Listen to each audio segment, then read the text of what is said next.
Good afternoon. It's July 28th, Thursday, 3:39 p.m. Welcome to episode 50, where we're going to tackle some freshly released or fresh from the oven earnings release from two of the world's largest companies, Amazon and Apple. Um, by the way, my name is Mark, and here And we have, I'm Wawi Santos. yes, sir, and welcome to the Mark You and Wowie show. So, just a disclosure, this show is made for sharing information purposes only.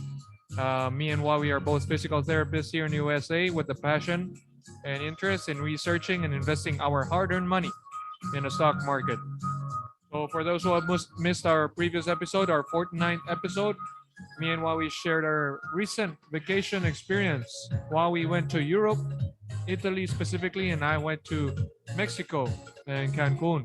So for those who have missed it, we also discussed in that previous episode the earnings release of Walmart, and it's disappointing results.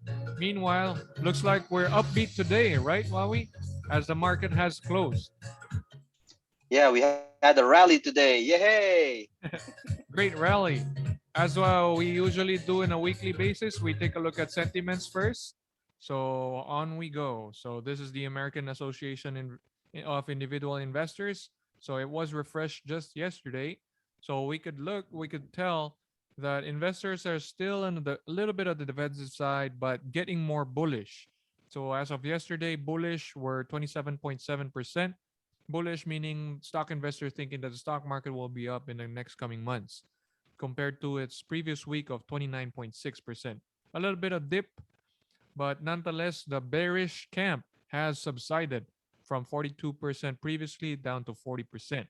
So people are kind of like heading into more the bullish camp as we could see here in the sentiment.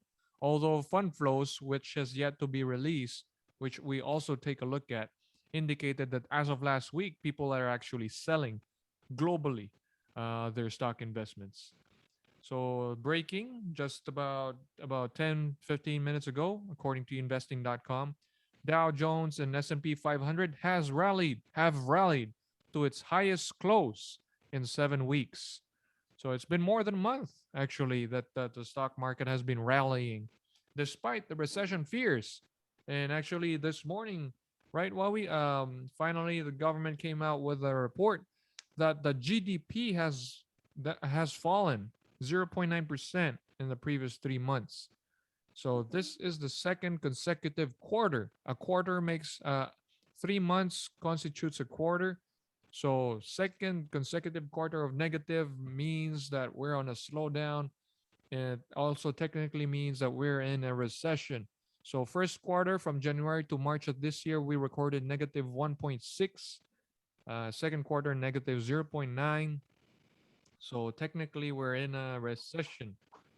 Nonetheless, looks like only the big stores, right? Huawei big stores like Walmart, Target, Best Buy, these companies have exhibited drop in profits and some hmm disappointing revenue because of slowdown.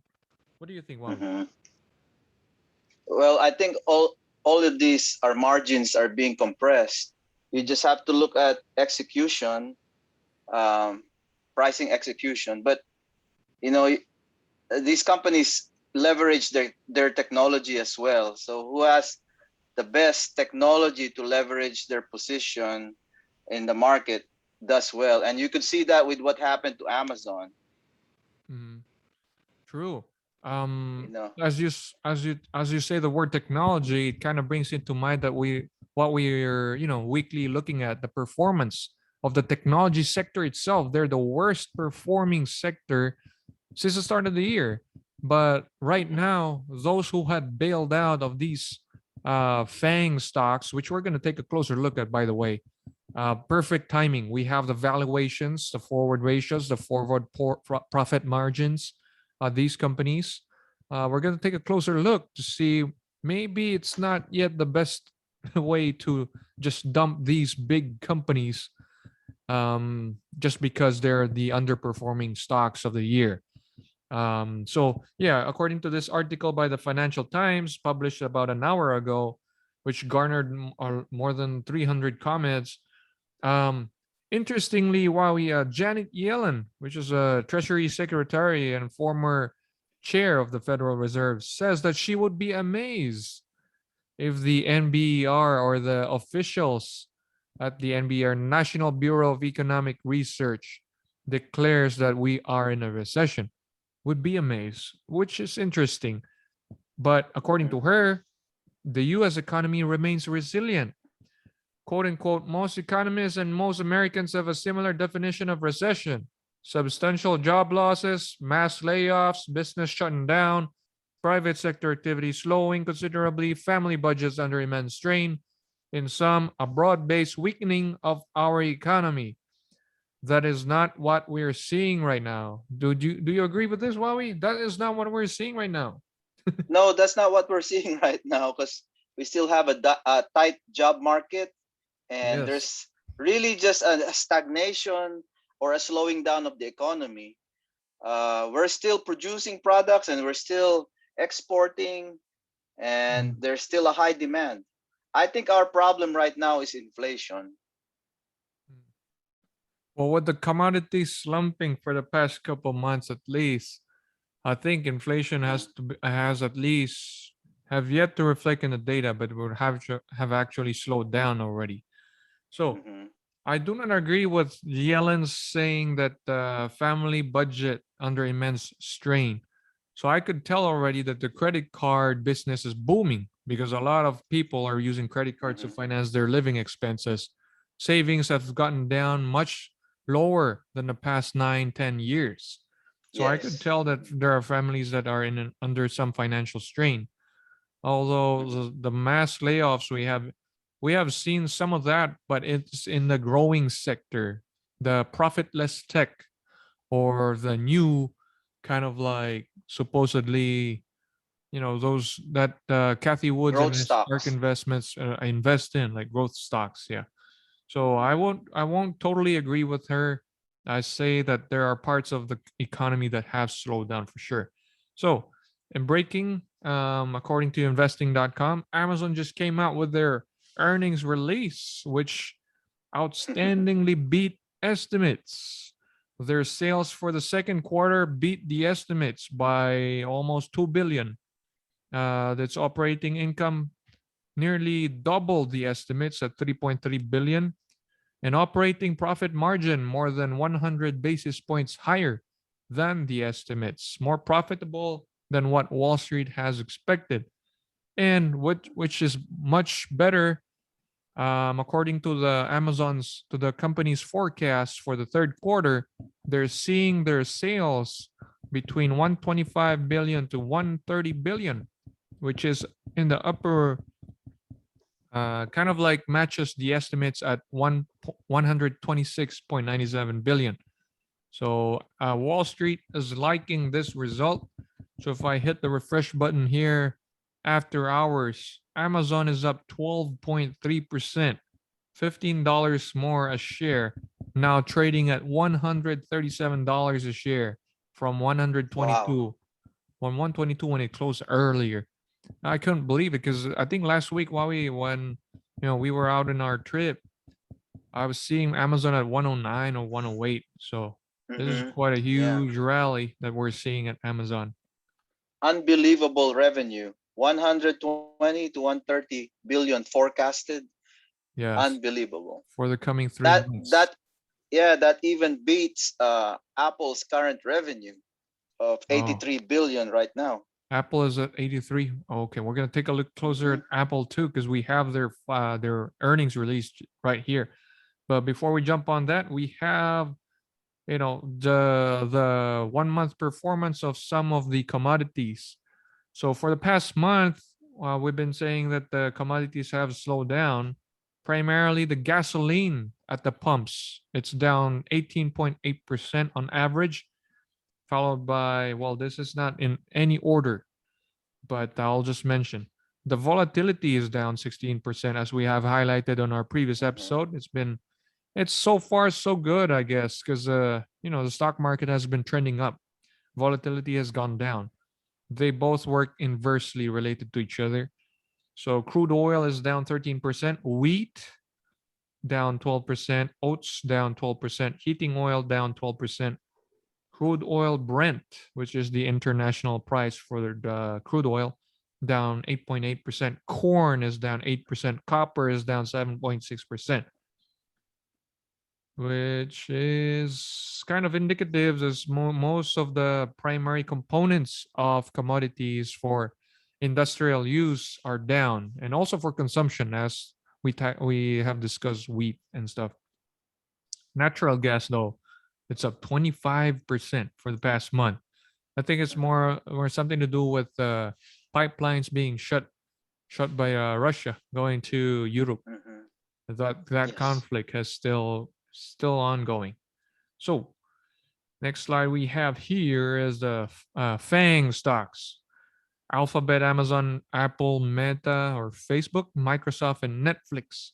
So we're just taking a closer look moving forward on these major big tech companies that have been underperforming since the start of the year, since we entered the US economy slowdown. Right now, if you add these companies all together, they would sum up to $572.9 billion, whereas on its peak late last year, it was trading around altogether at $800 billion. Wow. So nearly $300 billion off, or I'd say $230 billion on a discount. Excluding these companies, the FANG stocks, we're seeing the S&P 500 at $129.8 billion. So nearly, like, they primarily compose of the huge. These are the heavyweights still, regardless, despite the drop on their valuations. Any favorites among these, Huawei? Well, I hold Amazon, Mhm. so I have that, and You bought and I'm Amazon a before the split too, right? I did. I bought a bunch of Amazon shares before the split and watch it go down. It even and went lower after the split. Yeah. yes, it did. But I kind of like the cloud data center that they have, and I'm I'm thinking, I agree with the Bloomberg uh, commentator that I think these big companies are becoming like utilities. So Mhm. so if you look at Amazon like a huge utility, Apple like a huge utility, it's like a necessary thing. Right. And I think I saw also an article that one day these companies would decide to create their own kind of like cloud storage area. So that will strike a big Hmm. hit among those realty properties that serves Hmm. as their like hmm, you know cloud space storage area. Well, yeah. Hmm. Next, we have a slide here for the FANG profit margin, forward profit margin. So these are forward-looking forecasts for the company's profitability. So we're seeing that the most profitable FANG remains to be, since the start of the year, even since 2021, is Microsoft. Is the most profitable company among the group. It profits 36%, or 36 cents per dollar it generates in sales, followed by Google. Google is the next profitable company at 25.5% margin. Oh, I'm sorry. Followed by Facebook, 26.8% profitability. Can't believe that, but Facebook actually is profitable at this point in time, despite its huge allocations in its metaverse Hmm. experiment. I would say experiment because I've yet to see Hmm. any like tangible experience coming out of these metaverse Yeah, they're uh, still building it. project. Yeah. Next after face, so it's Microsoft, the most profitable, followed by Facebook, followed by 26.4. Apple. Apple is 26.4. And then the next one is Google. Netflix, and the least profitable is Amazon at 3%, 3.2% margin. So not as profitable as one would expect. I think because they're burning a lot of money with their Prime Mhm. business, which delivers the most of their sales, but actually they in reality, if, as we are going to take a closer look, they generate more profit from their cloud business. So if we're going to take a look at their forward price to earnings ratios to see their valuations for the next 12 months, let's see, the most expensive one would be Amazon because it's the least profitable of them. Amazon is 70 times its earnings. Next most expensive stock would be Apple, well, Microsoft. So Amazon, 70 times earnings, Microsoft, 24 times earnings. Following closely behind is Apple, 23.9 times earnings. And then Netflix, and Google, and then Facebook or Meta. Meta is the most affordable one at 13.4 times earnings. So if one could tell, it's Facebook and Google, the two major heavyweights of online advertising, as the most cheapest among the FANG stocks, Facebook and Google. All right, I guess that'll end the slide over there. So we're looking at a good discount for Netflix and Meta at this time. hmm Netflix is around 20 times earnings, forward earnings. So this is an article from Bloomberg that I would just like to share. It was just published this afternoon. It says consumers still love eating out and traveling even as prices surge. So in its paragraph, it said consumer spending on groceries fell 11.7% in the second quarter, following a Mhm. 4.2% decline in the first quarter. So people are not, it's either people are not buying more groceries anymore, or they're just considerably spending less. This is what I kind of like would use to contradict what Yellen Mhm. is saying, that people are not experiencing any financial hardships, because if people are still on a spending mode, spending on groceries definitely would be at least flat or increasing. But this is further supported with Walmart results too. Walmart didn't meet expectations, thus it fell. Their stock fell big time. So, well, at the same time, according to this article, consumer spending on food, services, and accommodations gained 13.5%, a bigger increase than 5.2% last quarter. Mhm. So, people are spending more outside aside from groceries. So, what do you think about this, Huawei? People are spending more on food and services versus spending more on groceries. Well, I don't know. I think we'll just have to treat the consumer staples like a cyclical thing right now. Mm, Um, People are just, well, as expected, it's summer. People are traveling, so they're eating out. They're not cooking. mm, Um, I just would like to think what the volume is, but I think that's just a cyclical thing, and you should see more of that grocery shopping later on when the summer vacations are over. right. What I'm thinking too over here is maybe customers are afraid. Well, not afraid, but we're coming off of a lockdown back in 2021 Mm-hmm. when people are starting, to really get out and spend more and stuff. So it might have been Mm-hmm. a tough comparison overall, as well as people probably already front loaded back in first quarter this year, that they decided to buy lots of let's just say dog food in my case, which I stocked Mm-hmm. up because of fears of running out because of the supply issue and stuff. So now Mm-hmm.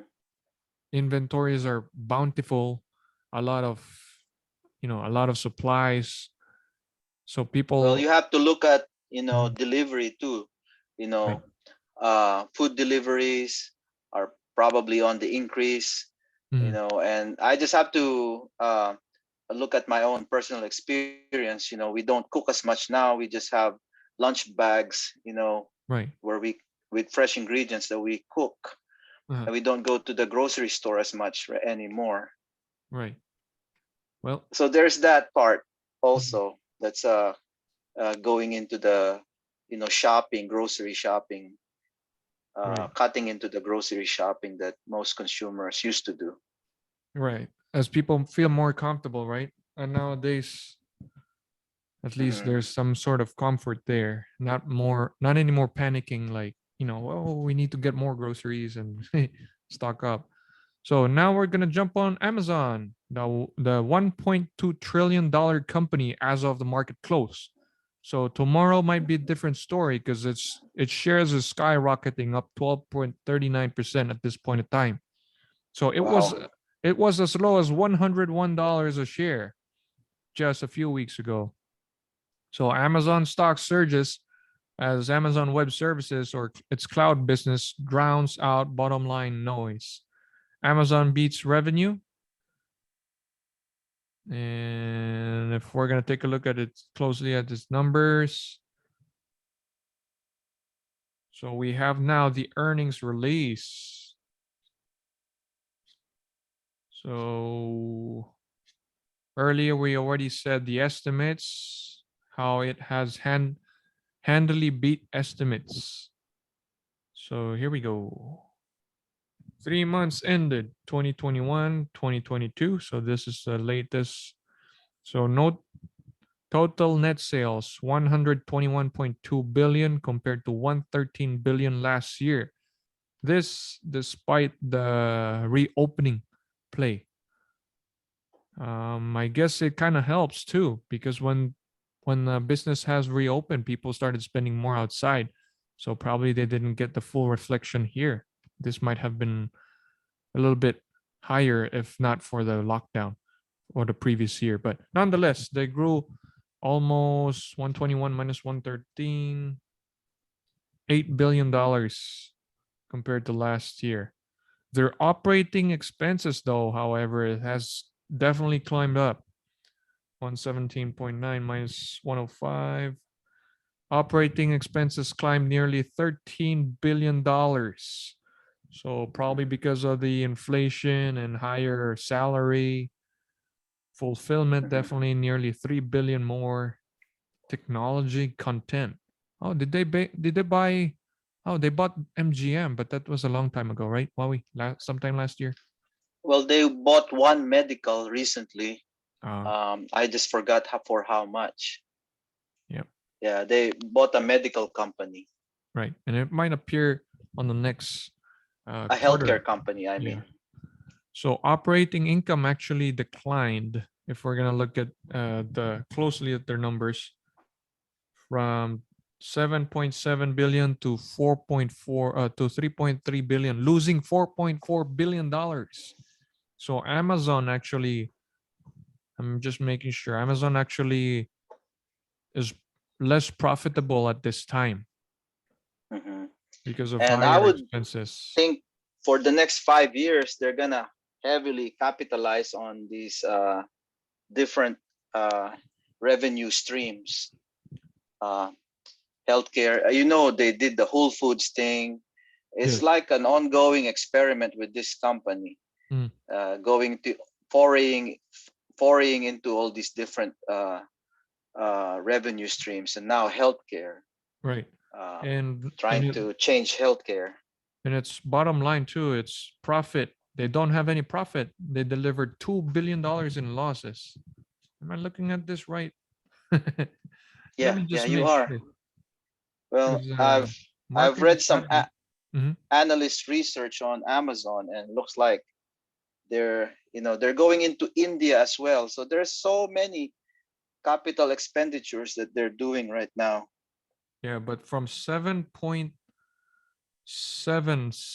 billion in profit last year, the company generated negative 2 billion. So they lost nearly $10 billion. in And that comparison. reflected on their price recently So yeah, until now. that's true. The bottom line was filled with key impacts that skewed quarter toward 2 billion net loss, which is not really good. Let me look at their net sales operating. Here we go. So they definitely lost a lot of money on their international sales. They lost 1.77 billion in their international business. They lost 600 million in their US prime business. Meanwhile, the only saving grace for this company is their Amazon Web Services, generated Yeah, they're 5.7 billion compared to 4.1 last year. yeah, without that data stream business, advertising business, I don't know how Yep. they could like They would have been negative $7 billion right now without this AWS. So I don't think it's a good idea to spin this company to spin the AWS out separated from Amazon, because that's their most profitable business. Um, mhm, I think I saw from I think a week last weekend that Amazon is planning to increase the Prime subscription too for international. I think that's very practical to do, just because they're just bleeding a lot of money internationally, mhm, generating just 27 billion out. I mean, 27 billion is still 27 billion, but mhm. it's gotten weaker too. Look at this. Last year was 30.7. This year is 27 billion. So that's about 2.2 billion loss in sales. So yeah, Amazon is definitely struggling internationally. They're definitely making a lot more losses internationally. The only saving grace right now is what they did with their Prime increase, Prime subscription increase, and also their Amazon Web Services. Mhm. Yeah, with Um, the current foreign exchange situation right now, you know, unless that changes in the short term, we should expect more challenges right, in their international business right, in the near term. right. And they have about 60 billion in cash in their balance sheet compared to 58 long-term debt. 58 plus 66, that's a bunch. 50 plus 66. Rough estimation of over $100 billion in debt and leasing Mhm. liabilities. So the company is definitely in a strain a little bit at this point in time. Nonetheless, Wall Street loves the results that that the company is able to project certain numbers that are far more greater than what Wall Street was expecting. So on to the next, the most valuable company in the world. Well, is it still them, Apple, or was it Saudi Aramco? I think Saudi Aramco, the big Well, in the oil company. US, Yeah. In the US, definitely it's Apple. Now at $2.5 trillion, $157 a share. The company is out with their earnings for the second quarter. Its shares are up 3.15%. It, what? it's midway through its 1 year average from $129 to $182 a share. Currently, it's $157 a share. So we have at least, all right, 10 minutes remaining on our recording. Wow. So we're going to blast through this quickly. So obviously, Apple beat earnings expectations. Mhm. If we're going to take a look closer with their numbers, where are the numbers? Apple Investor Relations. Well, I can read out their numbers for you Yeah, go ahead. if you Wally. want me to. Mhm. Okay, so for their gross margin, they got 43.26% versus the estimated 42.61. Their Okay. iPhone revenue beat estimates at 40.6 billion versus the estimated 38.33. And their Mac revenue didn't do as hot. It was 7.38 billion versus the 8.7 billion estimated. Now their iPad revenue was better also beat expectation at 7.22 billion versus 6.94 estimated. Mm-hmm. So pretty good.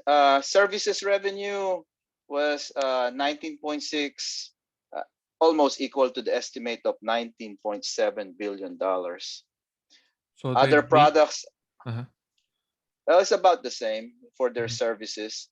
For their other products, it's about the same. 8 billion is what they got this quarter versus 8.86 billion estimated. Mm. All in all, revenue $83 billion versus 82.81 estimated. So they hit their revenue real close to estimates. So in general, for their earnings, at least they beat estimates, and revenue, Hmm. like you said, Huawei, they meet expectation at nearly $83 billion. So like you said, Amazon actually generates more business than Apple. Interesting. And guess what? They did not even give any formal guidance. They did not. For, So if we're so, gonna, yeah. Mhm. but it's Apple, right? It's Apple. It's got, you know, it's its own thing. It's its Yeah, own ecosystem. yeah. Once you have an Apple product, you'll definitely be moving around, or with an Apple Watch or Hmm. an iPhone or a MacBook for sure, because it's all in Hmm. operates in synchronicity. So net sales, like you said, has grown. Gross margin has grown a little bit. Well, operating Hmm. expenses, if we're going to take a closer look, it also has increased from 11.1 billion to 12.8 billion in their operating expenses. So, like Amazon, Apple actually registered nearly, well, a little over a billion less in profits at 23 billion. Meanwhile, at least for Apple, they remain to be profitable. Unlike Amazon, who is bleeding cash right now, negative 2 billion, Apple is at Hmm. $19.4 billion. So definitely selling cell phones still is profitable, Huawei, if you're an Apple maker. Yeah, I should have invested in Apple, but I'm running out of ammunition. Well, you could tell here too, in terms of Hmm. continents. America, their business in America has grown, Europe has grown, Hmm. China has fallen by 100 million, Japan has fallen by $1 billion. Rest Wow. of Asia Pacific has grown in general. So definitely a slowdown in Japan and China, much more in Japan at this point in time. iPhone is growing. MacBook has gone down nearly $1 billion in sales. iPad has Hmm. gone down by 100 million in sales. Wearables, like you said, has gone down nearly $700 million. Services has gone up. Our cash company remains to be like solid with their cash, nearly 150 billion, $170 billion in cash in my estimates. Hmm. So it doesn't make sense why we need to take a look at their debt at this point in time. Well, their debt is around 94 plus 49. So let's just say 95 plus 49, So about 100, 140. 140 billion in debt. So close to it. But they have plenty of Hmm. cash still if they pay it off, about $20 billion in left. So yeah. And still plenty of growth. You know, Mhm. it's not buying season yet, right? Not Right. Thanksgiving or During Christmas. Christmas, yeah. All right.